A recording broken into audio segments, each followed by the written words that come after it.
Hello po mga kapatid, mapagpalang araw po sa ating lahat at sa ating dakilang Diyos amang makapangyarihan sa ngalan po ng Panginoong Hesukristo. May isi-share lang po ako sa inyo mga kapatid based experience ko kung paano ko po nalaman o natutunan kung paano po malampasan ang sariling pagsubok. Sapagkat nung time po na unang bahagi ng pag-aaral ko sa kay Maestro Virgil nga po,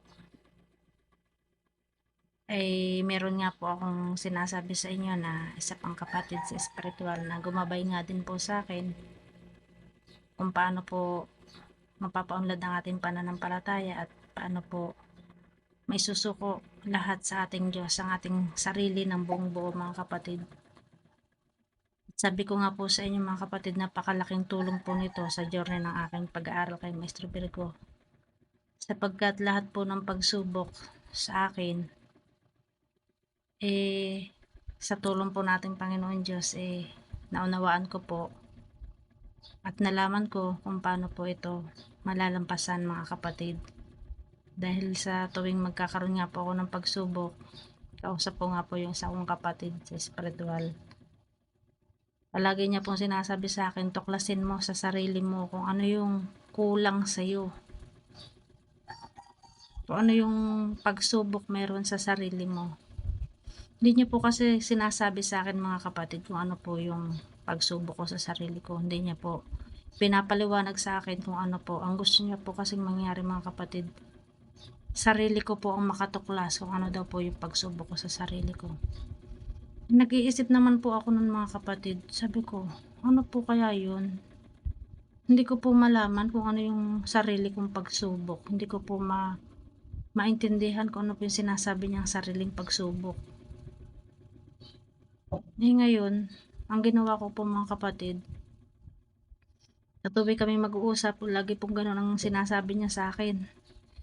Di lagi po akong nagdadasal sa ating Panginoon Diyos mga kapatid. Lagi ko pong sinasabi sa ating Diyos na, Ama, tulungan niyo po ako na makita ko po kung ano po yung sarili kong pagsubok. At yun nga po mga kapatid, dumating panahon, yung oras na naunawaan ko na po at nakuha ko na po kung ano po yung ibig sabihin na meron po akong sariling pagsubok na kailangang malampasan ko. Mga kapatid, ito po pala yung kung ano po yung pumapasok sa ating kaisipan na negatibo mga kapatid para sa ating kapwa. Kapag po pala tayo nag-iisip o nagsasalita sa ating kapwa ng masama o gumagawa po tayo ng masama sa ating kapwa, kahit po sa sarili natin, alam natin na mali sa paningin ng ating Panginoon Diyos.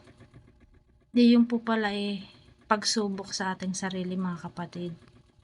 Kahit sabihin po natin na may nakikita tayong pagkakamali sa iba, kaya po, dun po tayo nahuhook.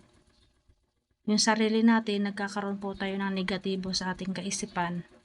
At meron po tayong daladala na galit sa puso natin dahil nga po sa nakikita nating ginagawa ng ibang tao o kapwa natin na naapektuhan po tayo mga kapatid.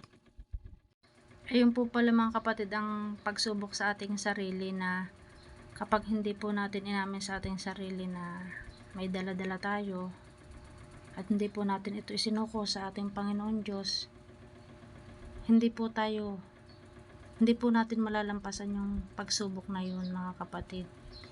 Dahil pag naisuko kasi natin mga kapatid, magiging magaan ang ating pakiramdam kasi binigay na natin sa ating Panginoon Diyos lahat.